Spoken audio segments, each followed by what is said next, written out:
ఏమంటాడు? ఇక సెలవు అంటే అర్థం ఏంటి? శ్రద్ధాంజలి. చూడండి బాబు, శ్రద్ధాంజలి పడిపోద్దండి. ఆయన పనిలో ఉండాలి, ఆయన పని కోసం ఆలోచించాలి. అబద్ధం చెప్పకూడదు, దొంగతనం చేయకూడదు, నరహత్య చేయకూడదు, పాపం చేయకూడదు. అసలు పాపం అనేదే లేకుండా ఈ దేహాన్ని కాపాడుకుంటూ, ఈ దేహాన్ని పాడు చేసే వాటిని సేవించుకుని, ఈ దేహాన్ని కాపాడుకుంటూ, ఈ దేహాన్ని పవిత్రంగా పరిశుద్ధంగా ఉంచుకుంటూ ప్రభు పని చేయాలి.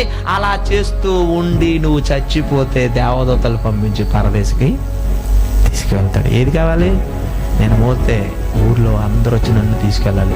ఇది మనకి ఎందుకంటే చచ్చిపోయాక నేను మోస్తున్నారు, ఈడ్చుకెళ్తున్నారు, మనకేం తెలుసండి? తెలుసా? నేను చచ్చిపోయాక ఈ చీరతోనే కట్టు, పట్టు చీర ఈ పెట్టే తెచ్చిపెట్టు, అదేమో నా డబ్బులతోనే, ఎవరి రూపాయి నాకొద్దు. పిచ్చి పిచ్చి భ్రమలతో బ్రతుకుతున్నాను లేదా ప్రజలు? ఈ భ్రమలను విడిచిపెట్టండి. బ్రతికించిన దేవుడు బ్రతుకు పాడు చేసుకుంటే రక్షించడానికి వచ్చింది యేసు ప్రభువు.